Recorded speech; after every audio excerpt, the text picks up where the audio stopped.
സ്ഥാപകായ ധർമ്മസ്യ സർവധർമ്മസ്വരൂപിണേ അവതാരവരിഷ്ഠായ രാമകൃഷ്ണായ തേ നമഃ.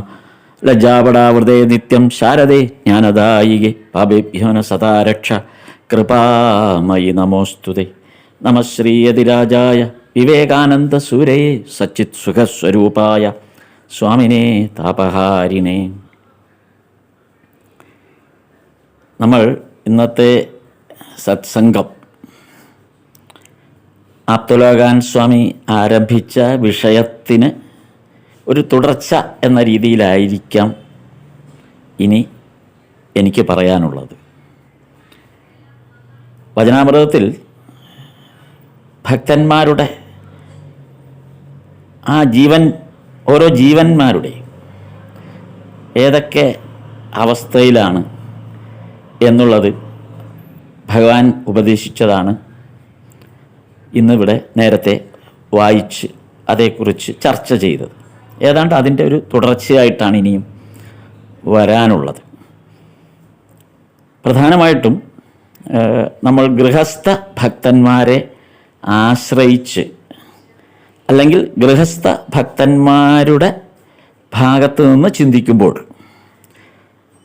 നമ്മൾ എന്തൊക്കെയാണിനി ഈ വിഷയത്തിൽ അനുഷ്ഠിക്കേണ്ടത് അല്ലെങ്കിൽ അനുവർത്തിക്കേണ്ടത് എന്നാണ് നമുക്ക് പരിശോധിക്കാനുള്ളത്.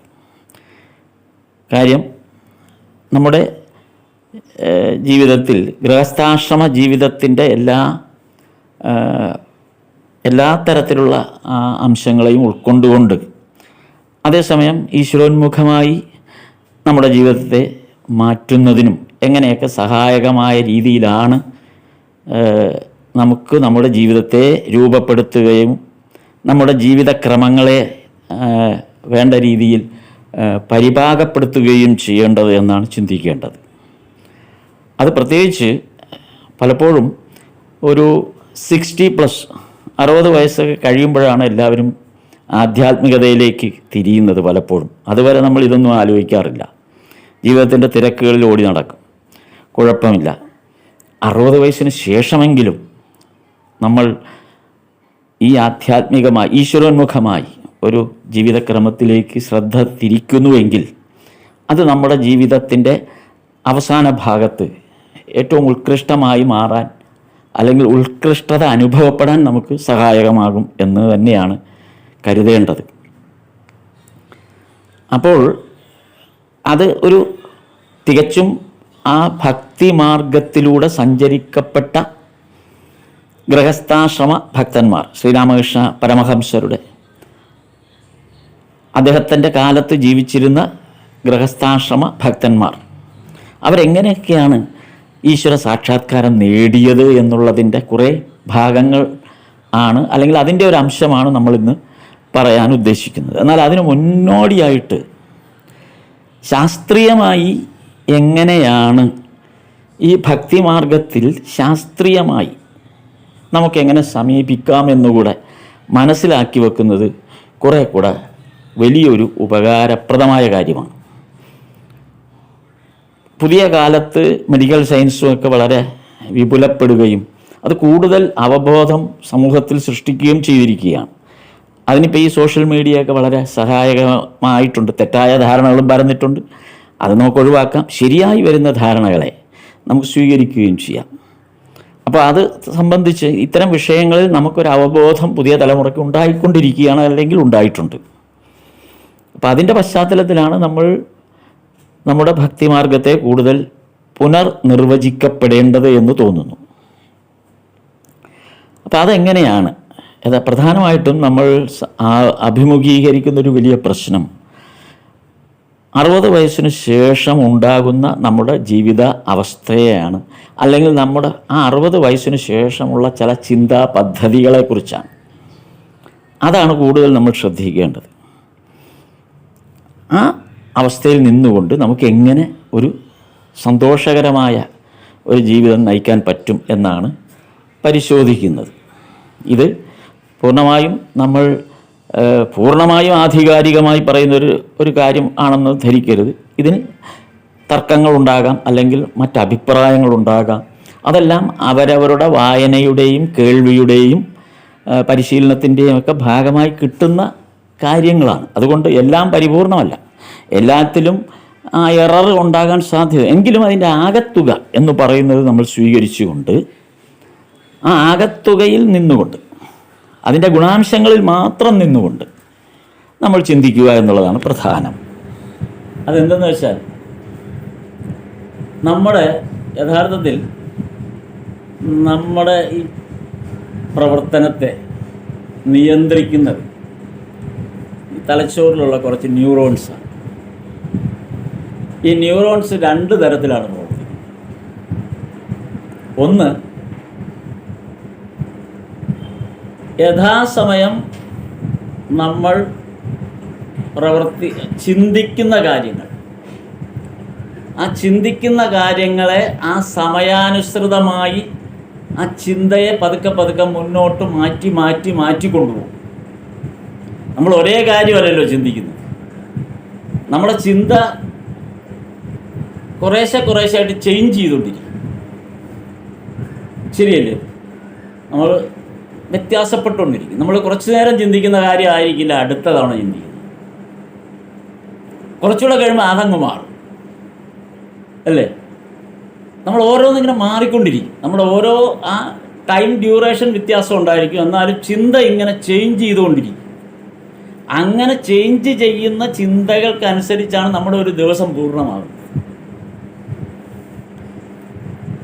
ഈ കാര്യത്തിൽ സംഭവിക്കുന്നത് ഈ ഒരു പ്രത്യേക ഘട്ടം കഴിയുമ്പോഴേക്കും ഈ ചേഞ്ചിങ് നടക്കാതാണ്.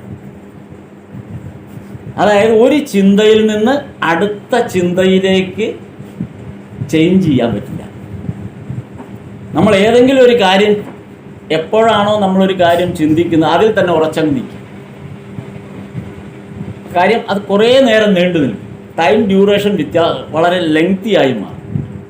കുറേ നേരം ഒരു ചിന്തിക്കും. അപ്പം ചിലരെ നമ്മൾ ശ്രദ്ധിച്ചാൽ അറിയാം, അവരിങ്ങനെ ആലോചിച്ചിരിക്കുന്നതാണ് കുറേ നേരം. അത് എത്ര നേരം ഇരുന്നെന്ന് അവർക്ക് പോലും അറിയില്ല. ഈ ചിന്ത ഇങ്ങനെ നീണ്ടു പോകും. ഒരു ചിന്തയിൽ നിന്ന് അടുത്ത ചിന്തയിലേക്ക് നമുക്കൊരു ചേഞ്ച് സംഭവിക്കുന്നത് അത് ഈ ന്യൂറോൺസിൻ്റെ പ്രവർത്തനങ്ങൾ കൂടുതൽ അത് സ്റ്റക്കായി പോകുന്നുണ്ട്. ആ ന്യൂറോൺ കൃത്യമായി പ്രവർത്തിക്കാത്തതുകൊണ്ട്. അപ്പോൾ ഇത് നമ്മുടെ ഈ 60 വയസ്സൊക്കെ കഴിയുമ്പോഴാണ് ഇതിൻ്റെ ഒരു ശല്യം തുടങ്ങുന്നത്. ഈ ചിന്ത ചേഞ്ച് ചെയ്യാതെ നമ്മളിങ്ങനെ മൂകമായി പോകും, അനങ്ങാതിരുന്നു പോകും. അങ്ങനെ ചിലരിങ്ങനെ അനങ്ങാതിരിക്കും. അവർക്ക് തന്നെ അറിയില്ല അവരെത്ര നേരം ഇരുന്നെന്നറിയില്ല. എന്താണ് ആലോചിച്ചതെന്ന് വെച്ചാൽ അതും അറിയില്ല. എന്താണെന്ന് വിട്ടു, എനിക്ക് ഓർമ്മയില്ല എന്ന് പറയുന്നൊരവസ്ഥ. ഇതാണ് വേറൊരു നമ്പർ. ഇതാണ് ആദ്യത്തെ ഒരു ഘട്ടം. രണ്ടാമത്തെ ഒരു ഘട്ടം എന്ന് പറയുന്നത് ഈ രണ്ട് ചിന്ത, അതായത് നമ്മുടെ ഈ ചേഞ്ച് ചെയ്യുന്ന ചിന്തകൾ പോലും ഇല്ലാതാകുക. ചിന്തയേ ഉണ്ടാകുന്നില്ല. അതായത് പ്രസൻറ്റ് സിറ്റുവേഷനിലുള്ള ചിന്തയല്ല അപ്പോഴുണ്ടാകുന്നത്. മുൻപെങ്കോ ആലോചിച്ച് വച്ചിരുന്ന കാര്യങ്ങൾ മാത്രം ചിന്തിക്കുക. അത് മാത്രമേ നമ്മുടെ ഓർമ്മയിലുള്ളൂ. പ്രസൻറ്റ് സിറ്റുവേഷനിലുള്ള ഒരു ചിന്തയും നമുക്കില്ല. പഴയ കാര്യങ്ങളൊക്കെ അറിയാം, ഇപ്പോഴത്തെ കാര്യങ്ങൾ അറിയില്ല. അങ്ങനെ ഒരവസ്ഥ. ചിലപ്പോൾ മകൻ്റെ പേര് നമുക്കറിയാൻ പറ്റും, പക്ഷെ മകൻ്റെ പേരാകുമ്പോൾ അറിയില്ല. അല്ലെങ്കിൽ തൊട്ടടുത്ത് നിൽക്കുന്ന വേറൊരാളുടെ പേര് നമുക്കറിയില്ല. അപ്പോൾ പഴയ ചിന്തകൾ, അപ്പം ഒരു പ്രത്യേക തരത്തിലുള്ള ചിന്തകളെല്ലാം നമ്മുടെ ഈ സ്റ്റോറിൽ നിന്നും നഷ്ടപ്പെട്ടു. അത് ഡിലീറ്റ് ചെയ്തു. ഇപ്പോൾ പുതിയ ഈ ഇതിൽ പറഞ്ഞ് അതങ്ങ് ഡിലീറ്റ് ചെയ്തു. പണ്ട് സേവ് ചെയ്തതൊക്കെ കിടക്കും. ഈ ഫോൺ മെമ്മറിയിൽ 2 തരം സേവിങ്സ് ഉണ്ടെന്ന് പറഞ്ഞ പോലെയാണ്. നേരത്തെ സേവ് ചെയ്ത് കിടന്നതൊക്കെ അവിടെ കിടക്കും, പുതിയതായിട്ട് വല്ല ആഡ് ചെയ്തിട്ട് എല്ലാം വിട്ടു. അപ്പോൾ ഇത്തരത്തിലാണ് നമ്മുടെ ബ്രെയിൻ സിസ്റ്റം, ഈ ന്യൂറോൺസ് വർക്ക് ചെയ്യുന്നത്. ഇത് എല്ലാവർക്കും ഇത് ബാധകമാണ്. ഇതിൽ നിന്ന് ആരും ഒഴിയുന്നില്ല. കാരണം നമ്മൾ മരണത്തിലേക്ക് അടുക്കുന്നത് ഈ ഒരു പ്രോസസ്സിൽ കൂടിയാണ്. അപ്പോൾ മുൻപ് ഇല്ലാത്ത വിധം ഇതിൻ്റെ ചികിത്സാക്രമങ്ങൾ ഇപ്പോൾ ധാരാളമായിട്ട് മെഡിക്കൽ സയൻസിലുണ്ടായി വരുന്നു. ഇതിലേറ്റവും കൂടുതൽ ഇത്തരം കാര്യങ്ങളെ സൈക്യാട്രിക് വിഭാഗത്തിൻ്റെ ഈ ചികിത്സയെ ഏറ്റവും ഫലവത്തായിട്ട് ഇപ്പോൾ കേരളത്തിൽ ചെയ്യുന്നത് നമ്മുടെ ശാസ്താമംഗലം ആശുപത്രി, നമ്മുടെ ശ്രീരാമകൃഷ്ണ മിഷൻ്റെ ശാസ്താമംഗലം ആശുപത്രിയിലാണ് ഇത് ഭംഗിയായിട്ട് ഈ ഒരു ഭാഗം നിർവഹിക്കപ്പെടുന്നത്. അപ്പോൾ അതിൻ്റെ ഒരു കാരണം ഇത് ഞാൻ ഈ ഒരു സബ്ജക്റ്റിലേക്ക് വരാം. ഇതിനൊരു പരിഹാരമുണ്ടോ എന്ന് ചോദിച്ചാൽ പരിഹാരമില്ല. ഇതിൽ നിന്നൊരു പരിഹാരമല്ല, ഒരു മോചനം കിട്ടും. അതിന് സാധ്യതയില്ല. എന്താണ്? നമ്മുടെ ഈ ചിന്ത ഒരേപോലെ ഗ്ലൂമി ആയിരുന്നു, നമ്മുടെ ചിന്ത ചേഞ്ച് ചെയ്യാതെ നമ്മൾ ഒരേ അവസ്ഥയിൽ ഇരുന്നു പോകുന്നൊരവസ്ഥ, അല്ലെങ്കിൽ നമ്മുടെ പ്രസൻറ്റ് സിറ്റുവേഷനിലെ എല്ലാ ചിന്തകളും നഷ്ടപ്പെട്ടു പോയി പഴയ ചിന്ത മാത്രമുള്ള അവസ്ഥ. ഈ ഒരു അവസ്ഥ എന്ന് പറയുന്നത് നമ്മുടെ ഒരു ലാസ്റ്റ് മൂമെൻറ്റിലേക്ക് കടക്കുമ്പോഴുള്ള അവസ്ഥയാണ്. ഞാനിത് ഒരു മനുഷ്യ ജീവിതത്തിൽ സ്വാഭാവികമായി വന്നു ചേരുന്നൊരവസ്ഥയാണ്.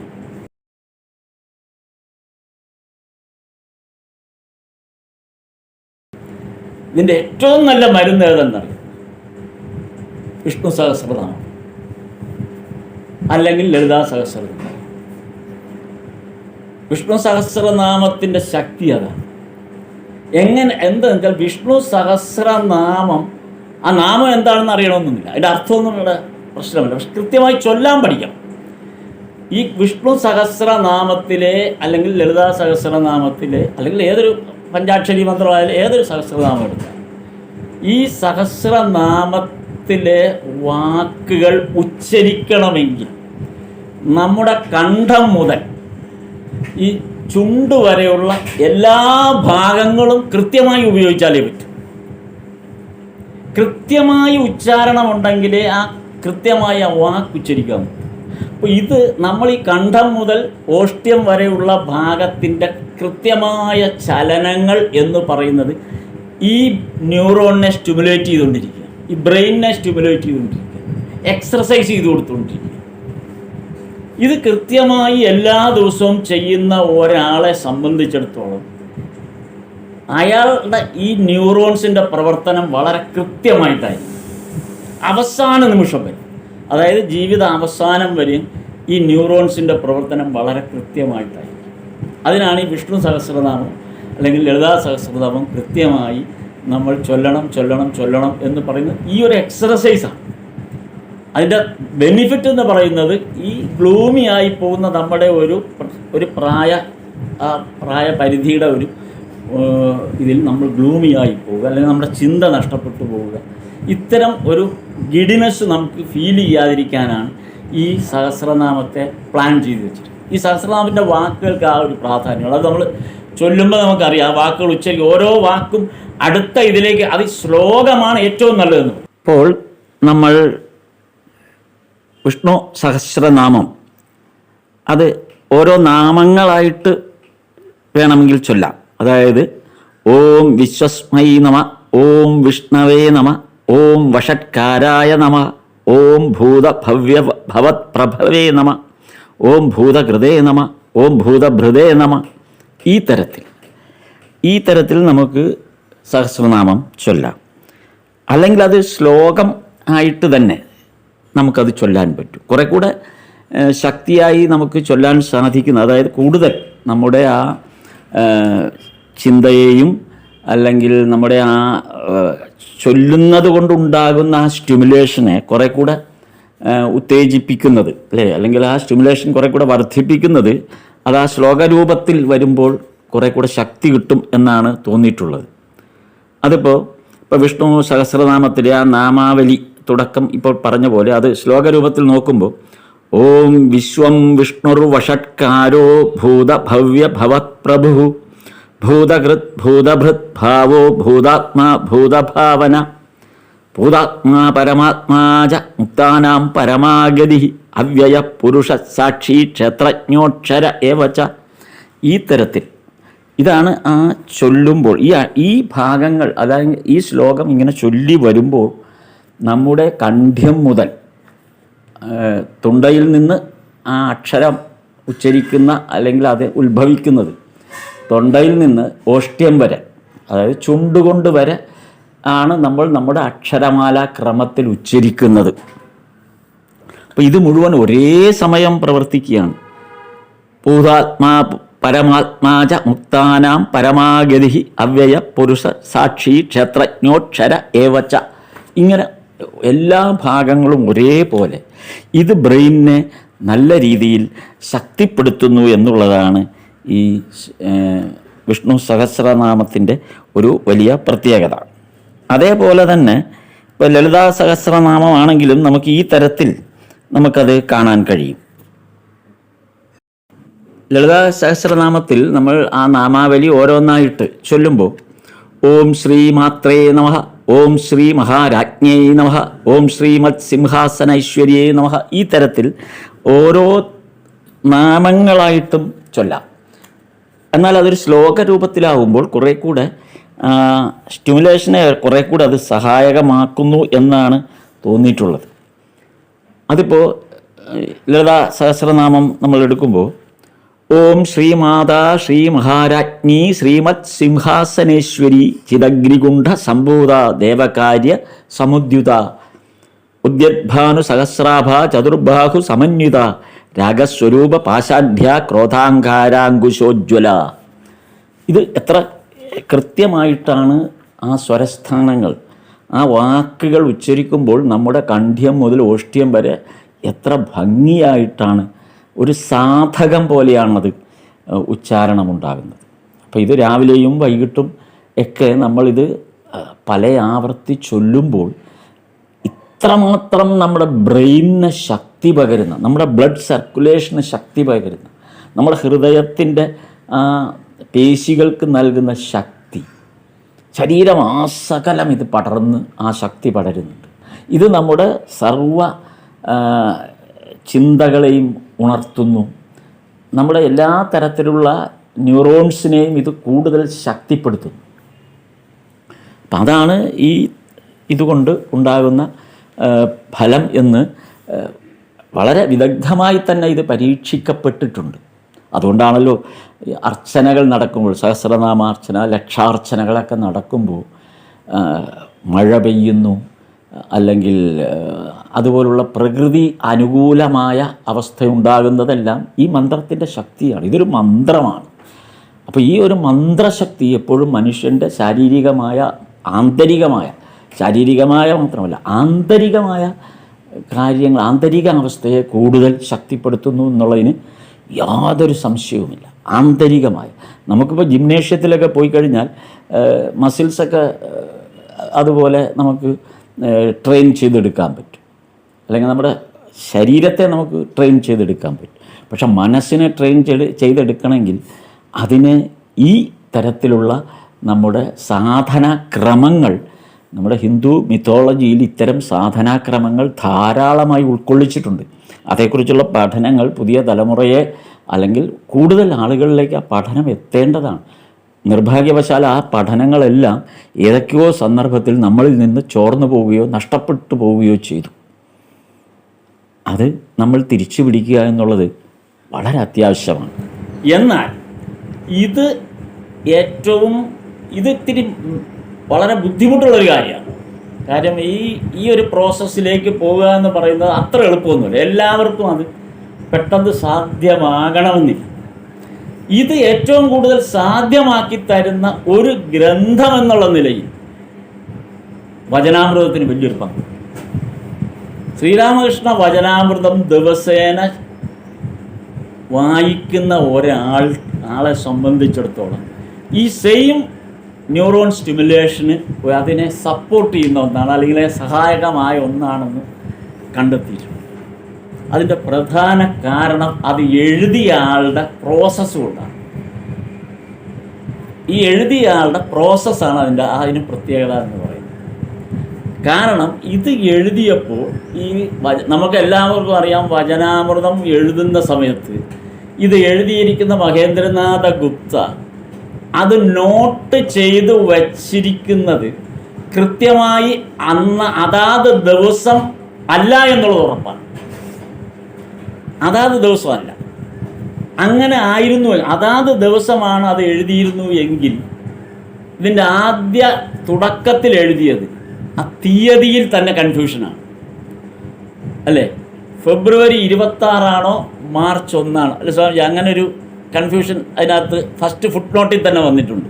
ഇപ്പം ഞാൻ ഇന്നിരുന്ന് എഴുതുകയാണെങ്കിൽ എനിക്ക് സംശയമില്ല, കാര്യം ഫെബ്രുവരി 23 എനിക്ക് ഒരു സംശയിക്കേണ്ട കാര്യമില്ല. അപ്പം ഞാൻ ഇന്ന് വീട്ടിൽ പോയി ഇന്ന് ഞാൻ വള്ളിക്കോട് ആശ്രമത്തിൽ പോയി അവിടെ ഇന്ന് ഞാൻ ഇന്ന കാര്യങ്ങൾ സംസാരിച്ചു, തൽപുരുഷാൻ സ്വാമി ഇന്ന കാര്യം പറയുന്നത് ഞാൻ കേട്ടു, കഠോപനിഷത്തിൽ ഇന്ന് എന്നും പറഞ്ഞ് ഞാൻ ഡേറ്റ് ഇടുകയാണെങ്കിൽ 2025 ഫെബ്രുവരി 23 എന്ന് തന്നെ ഇടും, എനിക്ക് സംശയമില്ലല്ലോ. പക്ഷെ ഞാനിത് ഒരാഴ്ച കഴിഞ്ഞോ അല്ലെങ്കിൽ 2 ആഴ്ച കഴിഞ്ഞോ ആണെങ്കിൽ ഞാൻ അത് 23-ാം തീയതി ആയിരുന്നോ 16-ാം തീയതി ആയിരുന്നോ കൺഫ്യൂഷനായി. അപ്പോൾ ഇത് വചനാമൃതത്തിൻ്റെ തുടക്കത്തിൽ ഇത് മാർച്ച് 1-ലാണോ അതോ ഫെബ്രുവരി 26-ലാണോ എന്നുള്ളതിൻ്റെ അല്ലേ അങ്ങനെ ഒരു കൺഫ്യൂഷൻ. അപ്പോൾ ഇംഗ്ലീഷിൻ്റെ വചനാമൃതത്തിൻ്റെ ഇംഗ്ലീഷ് വെർഷൻ എടുക്കുമ്പോൾ അതിൻ്റെ ആദ്യത്തെ കിടക്കുമ്പോൾ മാർച്ച് 1 കിടക്കും. നമ്മുടെ തന്നെ ഇതിൻ്റെ സംശയത്തെ സംബന്ധിച്ച് താഴെ ഫുട്നോട്ടിൽ പറഞ്ഞിട്ടുണ്ട്. പിന്നീട് ഏറ്റവും അനുയോജ്യമായത് ഫെബ്രുവരി 26 ആകാൻ സാധ്യതയുണ്ട് എന്നും പറഞ്ഞാണ് നിർത്തിയിരിക്കുന്നത്. ഇത് ഇൻ്റർപ്രറ്റ് ചെയ്ത് രണ്ടാമത് ഉള്ള ഫുട്നോട്ടാണ്. അപ്പോൾ അതിൻ്റെ അർത്ഥം മാസ്റ്റർ മഹാശയൻ ഇത് കൃത്യമായ ദിവസങ്ങളിലല്ല എഴുതിയിട്ടുള്ളത് എന്നുള്ളത് വ്യക്തമായി. രണ്ടാമത്തെ കാര്യം, മാസ്റ്റർ മഹാശയൻ ഇത് ഒരു പുസ്തക രൂപത്തിലോ അല്ലെങ്കിൽ അനുഭവ രൂപത്തിലോ ഇത് എഴുതിയപ്പോൾ നമ്മൾ ഇന്ന് വായിക്കുന്ന രീതിയിലേ അല്ലായിരുന്നു.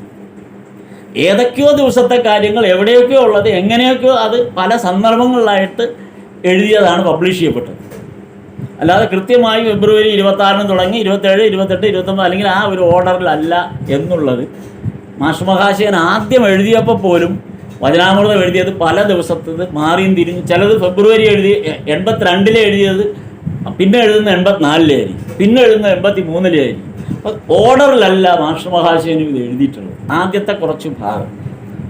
പിന്നീടാണ് ഇത് മാസ്റ്റർ മഹാശയൻ ഇതൊരു പുസ്തക രൂപേണ ആകുന്നതിന് വേണ്ടിയുള്ള തയ്യാറെടുപ്പുകൾ എടുക്കുമ്പോൾ ഏകദേശം ഇത് എഴുതി അവസാനിപ്പിക്കുന്നത് 1887-ലാണ്.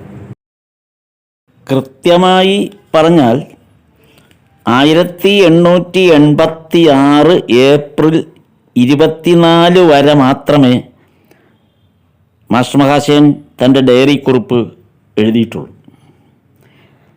86 ഏപ്രിൽ 24 വരെ. അത് കഴിഞ്ഞ് മെയ്, ജൂൺ, ജൂലൈ, ആഗസ്റ്റ് 16 വരെ ഉള്ള 4 മാസക്കാലം കൂടെ ഭഗവാൻ ഈ ദേഹം സ്വീകരിച്ചിരുന്നുള്ളൂ. അത് കഴിഞ്ഞാണ് ദേഹത്യാഗം നൽകുന്നത്. പിന്നെ ഈ ഡയറി കുറിപ്പ് തുടരുന്നത് 1887 ഫെബ്രുവരിയിലാണ്. അത് വരാഹമഠത്തിൽ വന്നത് മുതലുള്ള ഭാഗം അത് ഇതിനകത്ത് കൂട്ടിച്ചേർത്തിട്ടുണ്ട്. ഈ രീതിയിലാണ് വചനാമൃതത്തിൻ്റെ രചന നിർവഹിച്ചിരിക്കുന്നത്. അത് കഴിഞ്ഞിട്ട് അപ്പോൾ 87 വരാഹമഠത്തിലേയും കൂടെ ചേർത്ത ശേഷം പിന്നീട് ഇത് മാസ്റ്റർ മഹാശയൻ്റെ കയ്യിലിരിക്കുന്ന ഈ ഡയറി കുറിപ്പ് പ്രസിദ്ധീകരിക്കണം എന്നുള്ള ആഗ്രഹം വിവേകാനന്ദ സ്വാമി ഉൾപ്പെടെ പ്രകടിപ്പിച്ചപ്പോൾ അത് അവസാനം മാതൃദേവിയെ, ശാരദാദേവിയെ വായിച്ച് കേൾപ്പിച്ച ശേഷം തീരുമാനമെടുക്കാമെന്ന് മാസ്റ്റർ മഹാശയൻ തീരുമാനിക്കുകയാണ്. അങ്ങനെ 1889 മാതൃദേവി ഇത് വായിച്ച് കേൾക്കുന്നത്. അപ്പോൾ 89 വായിച്ച് കേൾക്കുന്നത്. എന്നിട്ട് പിന്നീട് ഇത് 89 വായിച്ച് കേട്ട ശേഷം മാതൃദേവി മാസ്റ്റർ മഹാശയനോട് പറയുന്നത് ഇത് ഭഗവാൻ നേരിട്ട് മുന്നിൽ വന്നിരുന്ന് സംസാരിക്കുന്ന പോലെ തന്നെയാണ് എന്ന് പറഞ്ഞതുകൊണ്ടാണ് ഇത് പിന്നീട് പുസ്തക രൂപത്തിൽ പ്രസിദ്ധീകരിക്കാനുള്ള ധൈര്യം മാസ്റ്റർ മഹാശയനുണ്ടായതും. 1902 വചനാമൃതത്തിൻ്റെ ആദ്യ പുസ്തകം ത്രിഗുണാതീതാനന്ദ സ്വാമികൾ പ്രസിദ്ധീകരിക്കുന്നത്. പിന്നെ തുടർന്ന് 3 പുസ്തകങ്ങൾ കൂടെ പുറത്തു വന്നു. അങ്ങനെ 4 ഭാഗങ്ങൾ മാസ്റ്റർ മഹാശയൻ ജീവിച്ചിരിക്കെ പ്രസിദ്ധീകരിച്ചു.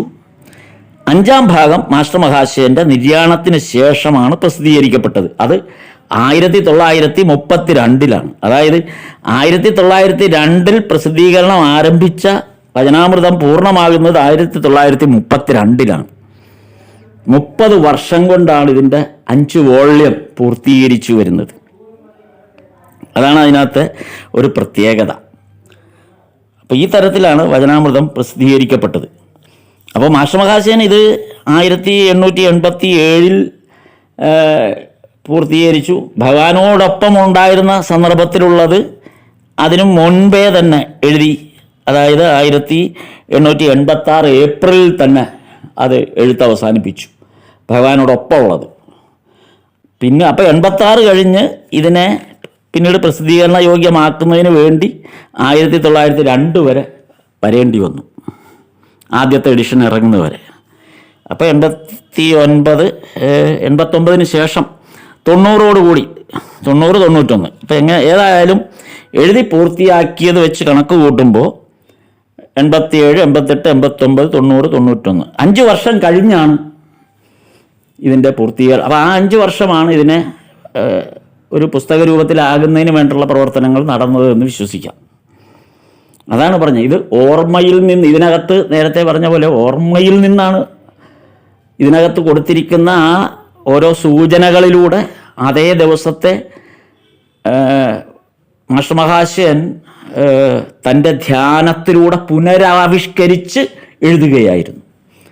അതുകൊണ്ടാണ് അത് വായിക്കുമ്പോൾ നമ്മൾക്ക് അത് അതേ സമയത്ത് എഴുതിയതുപോലുള്ള ആ ഒരു അനുഭവം നമുക്കുണ്ടാകുന്നത്.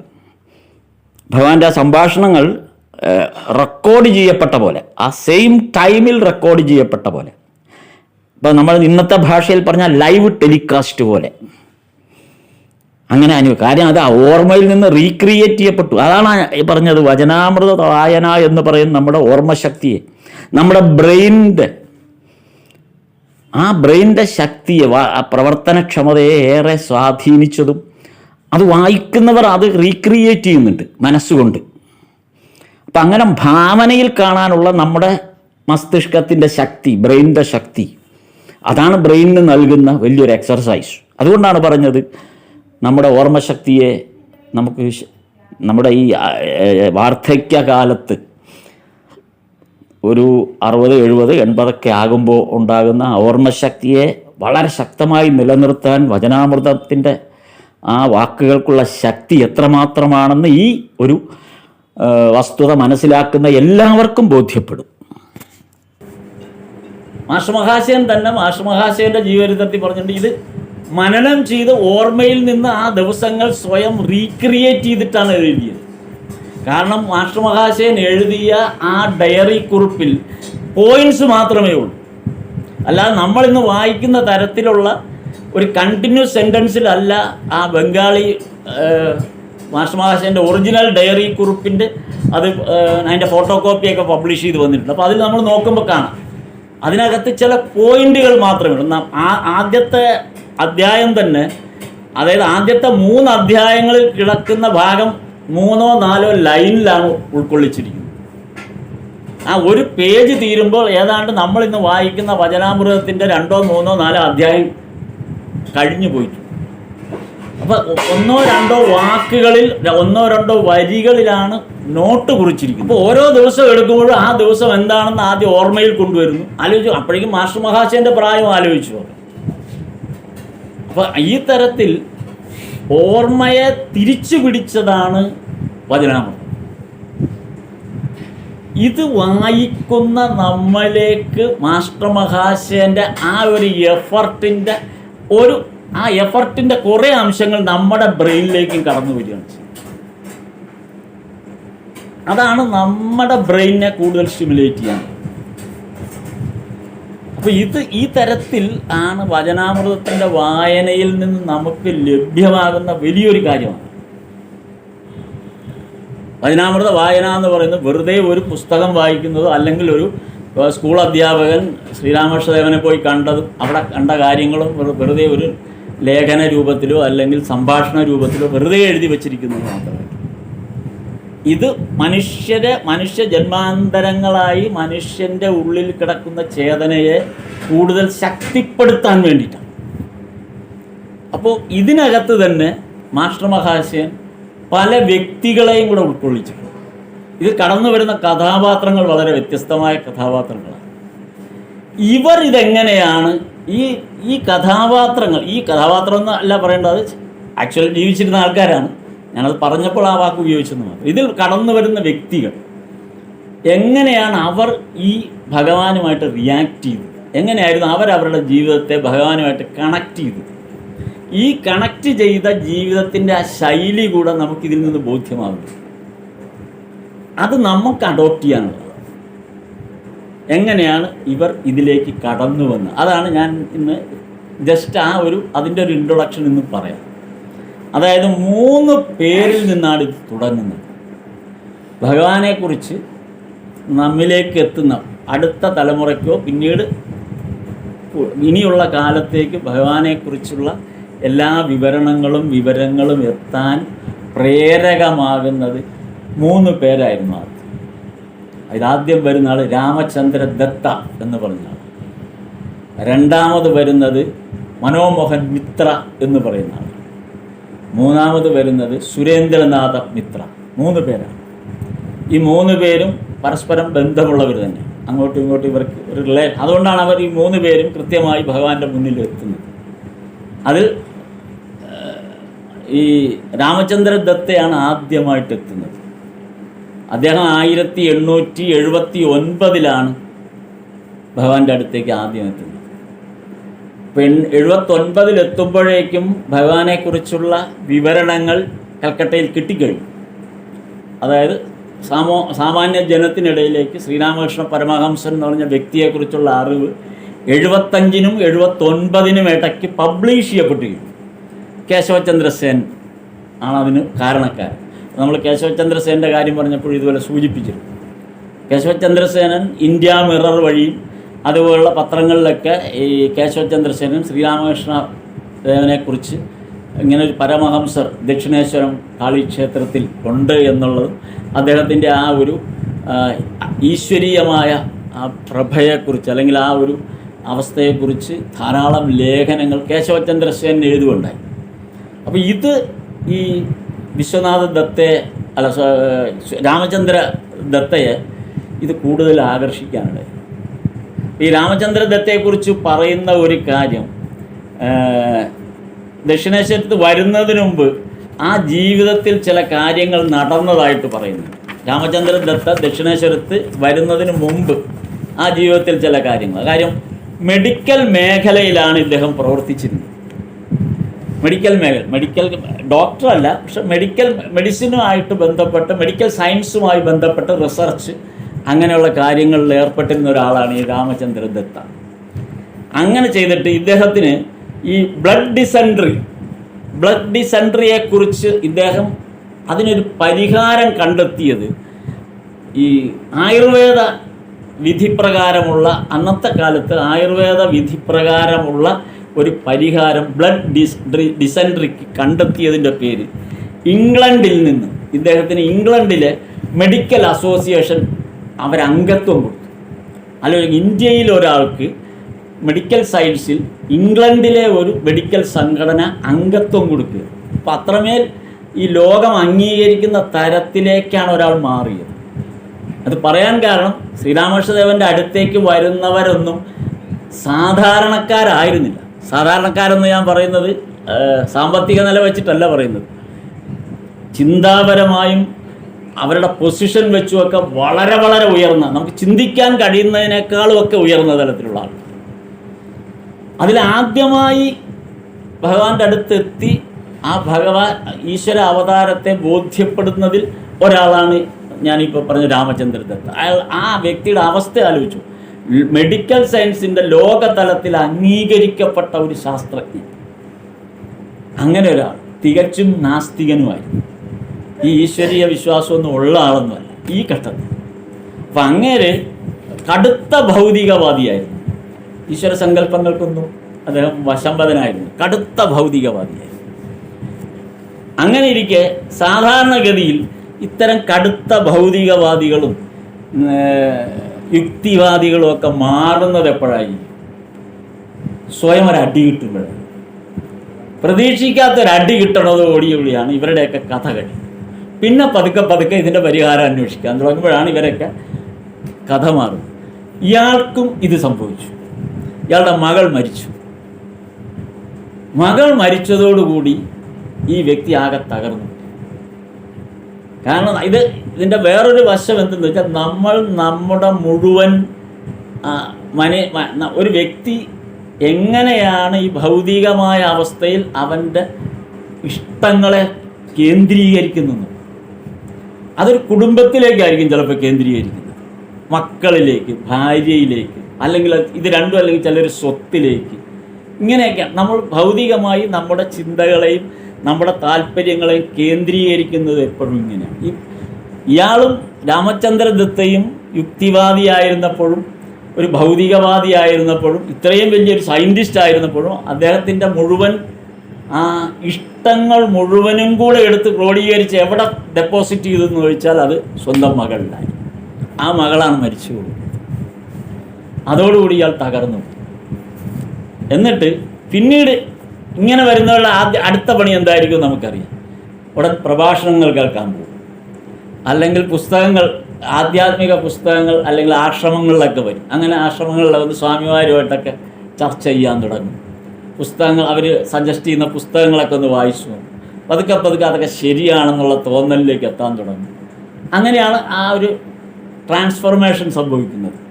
ഈ വ്യക്തിയിലും അത് ഇങ്ങനെ ട്രാൻസ്ഫോർമേഷൻ സംഭവിച്ചുകൊണ്ടിരിക്കുമ്പോഴാണ് ഒരു ദിവസം പത്രത്തിൽ കേശവചന്ദ്രസേനൻ്റെ ലേഖനം വരുന്നത്, വായിക്കുന്നത്. ഇങ്ങനെ ദക്ഷിണേശ്വരത്ത് ശ്രീരാമകൃഷ്ണ പരമഹംസൻ എന്ന് പറയുന്ന ഒരാളുണ്ടെന്നും അതിൻ്റെ ഡീറ്റെയിൽസ് എല്ലാം കൂടെ അന്നത്തെ പത്രത്തിൽ ഇത് വായിക്കുക. ഇപ്പോൾ രാമചന്ദ്രദത്ത വിചാരിച്ചു എന്താണെന്ന് പോയി കണ്ടത്. പിന്നെ കാര്യം മനസമാധാനത്തിന് വേണ്ടി പിന്നെ ഇങ്ങനെ അലയുകയാണ്. ആകെ നഷ്ടം എന്താണ് സംഭവിക്കുക? ഇയാൾ ഈ ഉണ്ടാക്കിയ, ലോകം മുഴുവൻ ഉണ്ടാക്കിയ പേര് ഇയാളുടെ കയ്യിലുണ്ട്, ഇയാളുടെ പ്രൊഫഷൻ ഇയാളുടെ കയ്യിലുണ്ട്. ഇതൊക്കെ ഇയാൾക്ക് നിഷ്ഫലമാണെന്ന് തോന്നിയത് എപ്പോഴാണ്? ഇയാളുടെ മകൾ മരിച്ചപ്പോഴാണ്. അപ്പം മകൾക്കപ്പുറത്തേക്ക് ഇയാളുടെ മറ്റൊരു കാര്യങ്ങൾക്കും സ്ഥായിയായ ഒരു നിലനിൽപ്പില്ല എന്നുള്ള ഒരു അവസ്ഥയായിക്കൊണ്ടായി. അതാണ് ഈ ഭൗതികവാദത്തിൻ്റെ ഏറ്റവും വലിയൊരു കുഴപ്പമെന്ന് പറയുന്നത്. ഒരു മകളിൽ മാത്രമാണ് അയാളുടെ എല്ലാം അർപ്പിച്ചു പോകുന്നത്. അതുകൊണ്ടാണ് അയാൾക്ക് ഇങ്ങനെ അലയേണ്ടി വന്നത്. പക്ഷേ അത് ഒരു തരത്തിൽ ഈശ്വരീയമായ അവസ്ഥയുടെ ചില ഈ ഈശ്വര ലീലകളിൽ പെടുന്നതാണ് ഇതൊക്കെ. എന്തായാലും ഈ പത്രത്തിൽ ഈ വാർത്ത വായിക്കുകയും നേരെ ദക്ഷിണേശ്വരത്തേക്ക് വരികയും ചെയ്തു. അവിടെ ചെന്നിരുന്നപ്പോൾ ഇയാൾക്ക് വായിച്ച ഒരു ഇമ്പ്രഷനും ചെന്നപ്പോൾ ഉണ്ടായില്ല. ഇദ്ദേഹം വിചാരിച്ചത് കാവ്യമൊക്കെ ഉടുത്ത് രുദ്രാക്ഷമാലയൊക്കെ ഇട്ട് താടിയൊക്കെ വളർത്തി വലിയ മനസ്സിലൊരു രൂപമുണ്ട്. ഈ രൂപഘടനയിലാണ് ദക്ഷിണേശ്വരത്ത് ചെന്ന് നോക്കുമ്പോൾ സാധാരണ ഒരു ബ്രാഹ്മണൻ, സാധാരണ ഒരു വെള്ള ഒരു ഇതും കൊടുത്ത്, മുണ്ട് മാത്രം കൊടുത്ത്, ഒരു തെരിയം പോലെ ഒരു ഇത് തോളത്തൂടെ ഇട്ട്, ഒരു സാധാരണ ബ്രാഹ്മണൻ. കണ്ടാൽ ഒരു തരത്തിലും ഒരു ആത്മീയ പുരുഷൻ്റെ സോക്കോൾഡ് രൂപഘടനയൊന്നും ഇല്ലാത്തൊരാൾ. അതുകൊണ്ടാണ് ഈ ശ്രീരാമകൃഷ്ണദേവൻ്റെ അടുത്ത് വന്നിരുന്നിട്ട് ശ്രീരാമകൃഷ്ണദേവനോട് പറഞ്ഞു, ഇങ്ങനെയൊന്നും ഇരിക്കരുത്, കണ്ടാലൊരു ഇമേജ്, ഒരു ആളുകൾക്ക് ഒരു താല്പര്യം തോന്നുന്നുണ്ട്, നമ്മൾ ഒരു ഇതൊക്കെ തോന്നുന്നുണ്ട്, കണ്ടാലൊരു സന്യാസിയാണെന്ന് തോന്നുന്നുണ്ട്. അപ്പം നമ്മൾ ചില ആചാര്യന്മാരെയൊക്കെ കണ്ടില്ലേ, കാണുമ്പോൾ തന്നെ കിട്ടാവുന്നിടത്തോളം ഭാരമുള്ള രുദ്രാക്ഷമൊക്കെ വാരി നിറച്ച് കിട്ടാവുന്ന നിറത്തിലൊക്കെ താഴെ നിന്ന് മുകളിൽ വരെ താങ്ങി കണ്ടാൽ തന്നെ പടപടപടാതിരിക്കും. അപ്പോൾ ഇത് ഈ നാടക രൂപത്തിലൊക്കെ വരുന്ന രീതിയിലാണ്. പക്ഷെ ഇതൊന്നുമല്ല, യാതൊരു നിസ്സാരനായൊരു മനുഷ്യൻ. അപ്പോൾ രാമചന്ദ്രദത്തയ്ക്ക് തോന്നി, ഇത് ഞാൻ വായിച്ച പോലെ അല്ലല്ലോ, ഇതിനകത്ത് അത്രയും വലിയ എഫക്റ്റ് ഉണ്ടെന്ന് തോന്നുന്നില്ല. കാര്യം ഈ വരുന്ന രാമചന്ദ്രദത്തയുടെ ബാക്ക്ഗ്രൗണ്ട് നമ്മൾ മനസ്സിലാക്കണം. കാര്യം ലോകം അംഗീകരിച്ച ഭയങ്കര സയൻറ്റിസ്റ്റ്. അപ്പം അങ്ങയുടെ ബൗദ്ധികമായ തലം എത്ര വിപുലപ്പെട്ടതാണെന്ന് ആലോചിക്കും. അങ്ങനെ ഒരാളാണ് വന്നിരിക്കുന്നത്. ഇവിടെ വളരെ നിസ്സാരനായ ഒരു ബ്രാഹ്മണൻ, ഞാൻ എന്ത് ചോദിക്കാനാണ് ഇങ്ങനെ എന്നുള്ള മട്ടിൽ വളരെ വന്നത് തന്നെ ഒരു വലിയ നഷ്ടമായി. പത്രത്തിൽ എഴുതിയ വായിച്ചത് കാര്യമൊന്നുമില്ല എന്നുള്ളൊരു മട്ടിലുള്ളൊരു ഇച്ഛാഭംഗം വന്നു കയറിയപ്പം ആരോ രാമചന്ദ്രദത്തയെ ഭഗവാൻ പരിചയപ്പെടുത്തി, ഇന്ന ആളാണ്, ഇന്ന തന്നെയാണ്. ഓ അത് ശരി. അപ്പോൾ ഭഗവാൻ ചോദിച്ചു, അപ്പോൾ ചികിത്സിക്കാൻ അറിയാമോ? അപ്പോൾ രാമചന്ദ്രദത്ത ഒന്നും പറയും, തലയാട്ടി. അങ്ങനെയാണെങ്കിൽ ഹൃദയന് പനിയാണ്. ഹൃദയനെ അറിയാമല്ലോ, ഭഗവാന്റെ ഹൃദയന് പനിയാണ്, ഹൃദയനെ ഒന്ന് ചികിത്സിക്കണം. അപ്പോൾ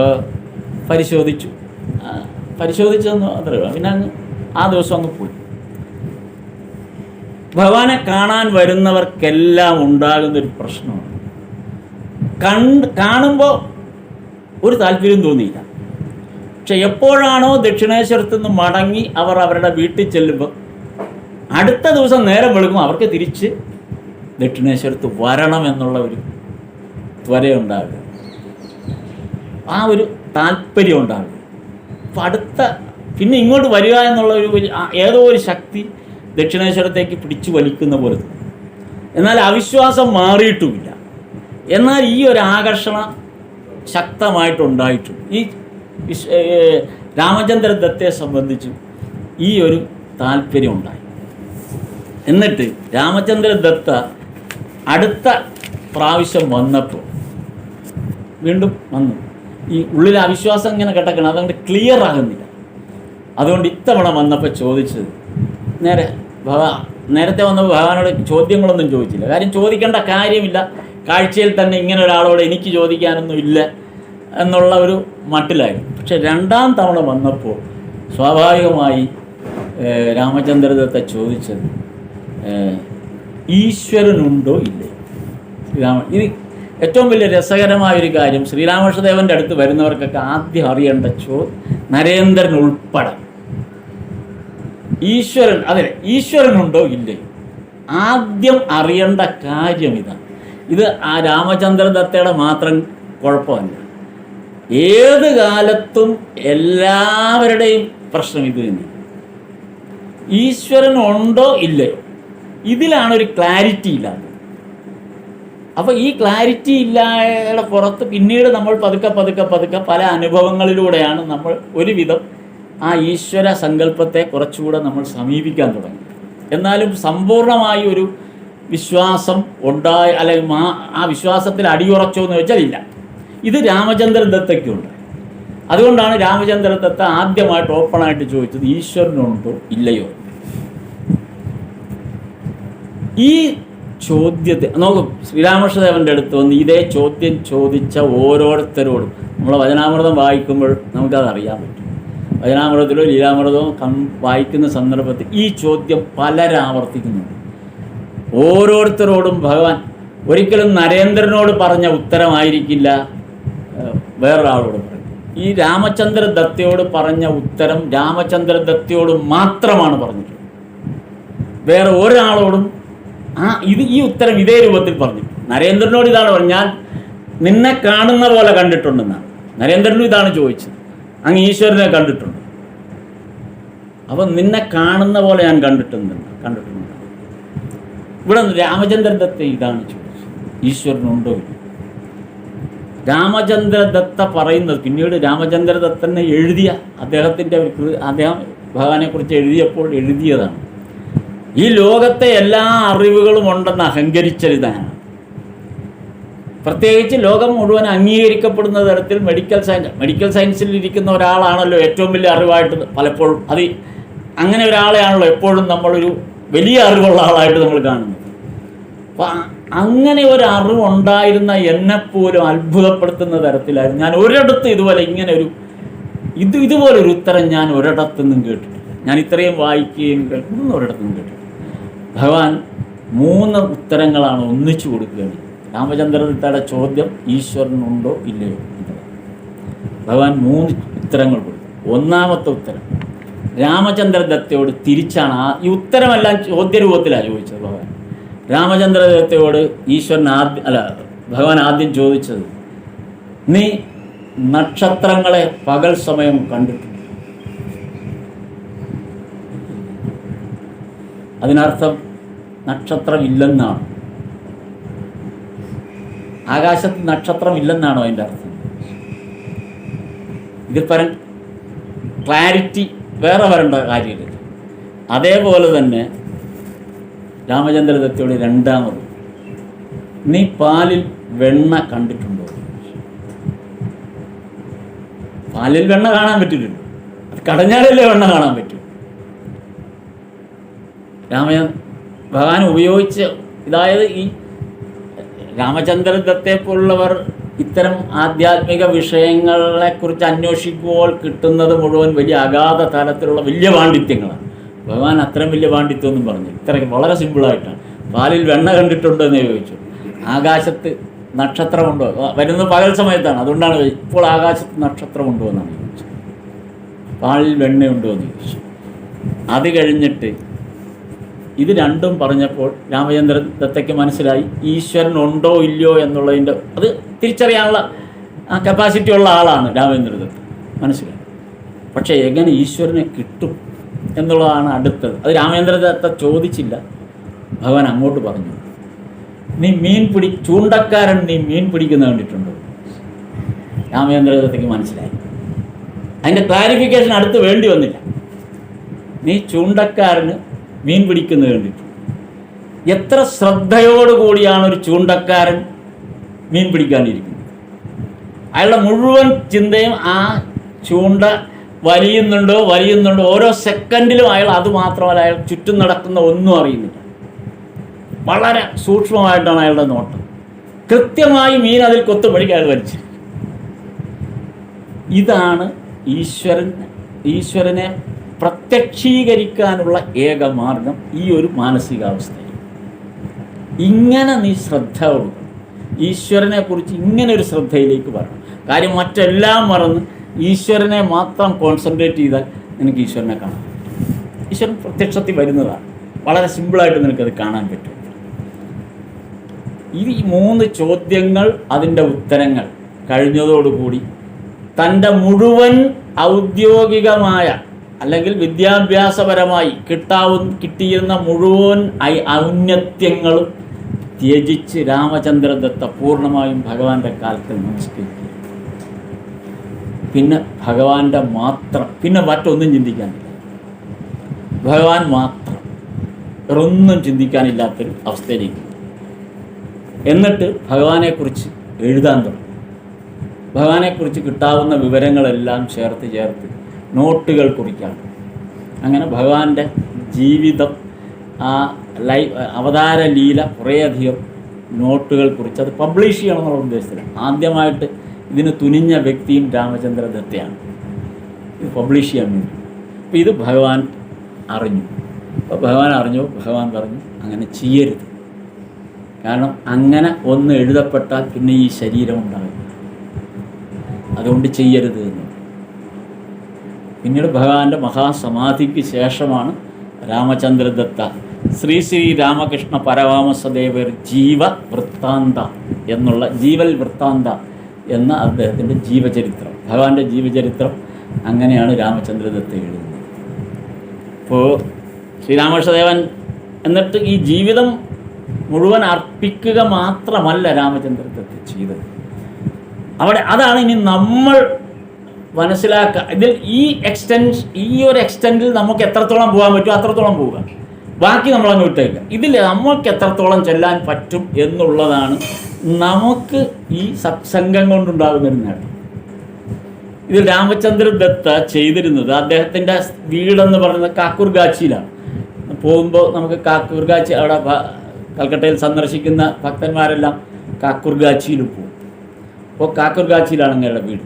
അപ്പോൾ കാക്കൂർഗാച്ചിയിൽ ആ ശ്രീരാമകൃഷ്ണദേവൻ വന്ന് ഈ രാമചന്ദ്ര ദത്തയുടെ വീട്ടിൽ വരുമായിരുന്നു. ഭഗവാൻ ഇങ്ങനെ എല്ലാ ഭക്തന്മാരുടെയും വീട്ടിൽ ചെല്ലുമല്ലോ, അതുപോലെ രാമചന്ദ്ര ദത്തയുടെ വീട്ടിലും വന്നിരും, കാക്കൂർഗാച്ചിയിൽ വന്നിരും.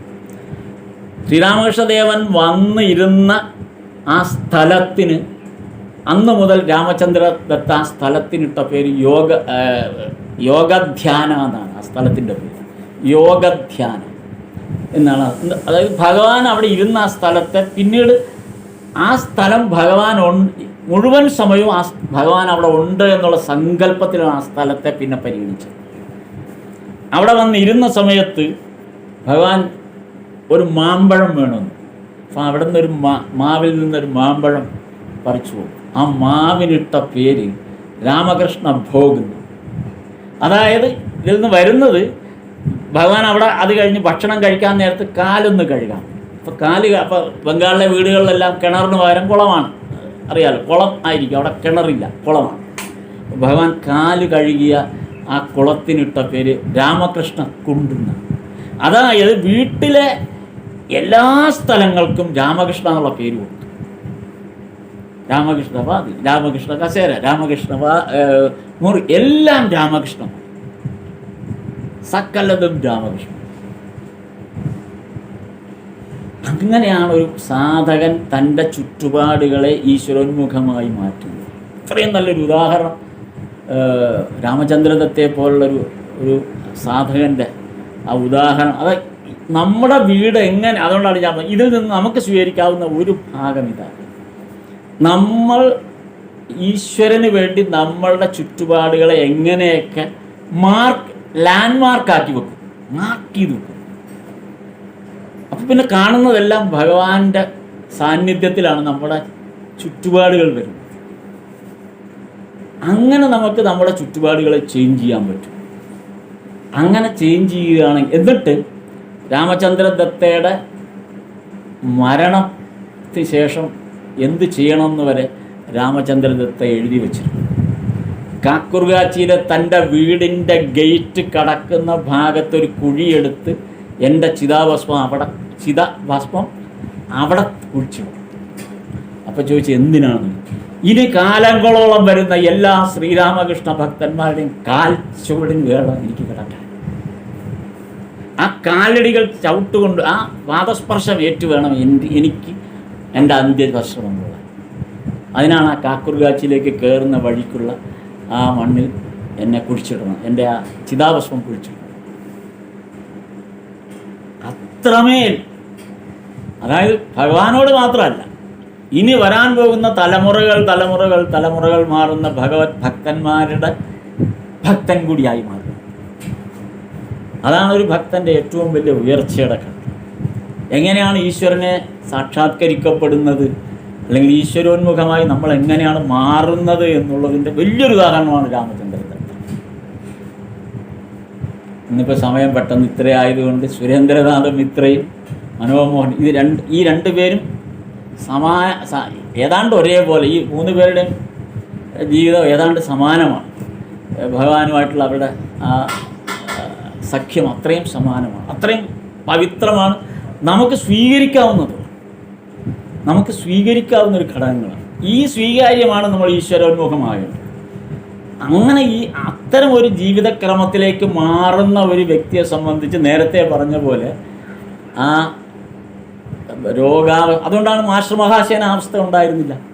കാരണം ഒറ്റ ചിന്ത മതി, ആ ഒരു ചിന്തയിൽ തന്നെയാണ് നിൽക്കുന്നത്. ആ ഒരു ചിന്ത എന്ന് പറയുന്നത് ഈശ്വര ചിന്ത. നമ്മുടെ ചിന്തയ്ക്ക് വേറൊരു മാറ്റവും വരുന്നു. നമ്മൾ സൗഖ്യത്തിലാണ്. മറ്റെല്ലാ ചിന്തകളും ഉപേക്ഷിച്ച് നമ്മളൊരു സൗഖ്യമായ ഒരു ചിന്തയിലേക്ക് നമ്മുടെ ബ്രെയിനിനെ നമ്മൾ പുനഃസ്ഥാപിക്കുകയാണ് ചെയ്യുന്നത്. പിന്നെ നമ്മളെ സംബന്ധിച്ച് ഒരു രോഗവും നമ്മളെ ബാധിക്കുന്നില്ല, നമ്മളെ സംബന്ധിച്ച് ഒന്നും ബാധിക്കുന്നില്ല. ആ ഒരു ചിന്തയിൽ ഈ ന്യൂറോൺ ചേഞ്ച് ചെയ്താലും ഇല്ലെങ്കിലും നമുക്കൊന്നും സംഭവിക്കാനില്ല. കാര്യം ന്യൂറോണിനെ നമ്മളാണ് സ്ഥാപിച്ചത്. മറ്റത് ന്യൂറോണിൻ്റെ ഇഷ്ടത്തിലാണ് ചേഞ്ച് ആയിക്കൊണ്ടിരുന്നത്. ഇതല്ല, ന്യൂറോൺ എവിടെ നിൽക്കണം, എങ്ങനെ നിൽക്കണം നമ്മളാണ് നിശ്ചയിക്കുന്നത്. ആ ബ്രെയിനിലെ ആ ന്യൂറോണിനെ ഭഗവാനിൽ കൊണ്ടങ്ങ് നമ്മൾ നിർത്തിയിട്ട് നമ്മൾ അവിടെ തന്നെയാണ് നിർത്തുന്നത്. പിന്നെ അതിന് ചേഞ്ച്, പിന്നെ ഒരു രോഗവും ബാധിക്കുന്നില്ല. സ്വാഭാവികമായി നമ്മുടെ ആ ആയുഷ്കാലം നമുക്ക് സുഖകരമായിട്ട് മുന്നോട്ട് പോകാൻ. ഇതാണ് രാമചന്ദ്രദത്തയെ പോലുള്ള. രാമചന്ദ്രദത്ത ഒരു പടിയും കൂടെ കടന്നുപോയി. ഇനി വരും കാലത്ത് ഇനി വരുന്ന തലമുറകൾ കൂടെ എൻ്റെ ശരീരത്തിൽ ചവിട്ടട്ടെ എന്നും കൂടെ വിചാരിച്ചു. അപ്പോൾ ആ ചാരം പോലും ഈശ്വര സ്മരണയിലേക്ക് അയാൾ ചേഞ്ച് ചെയ്യുകയാണ്. ആ ചാരം പോലും ഭഗവാന്റെ ആ ദിവ്യ ലീലയെ മനസ്സിൽ സ്മരിച്ചുകൊണ്ട് സ്ഥാപകായ ധർമ്മസ്യ സർവധർമ്മസ്വരൂപിണേ അവതാരവരിഷ്ഠായ രാമകൃഷ്ണായ തേ നമഃ.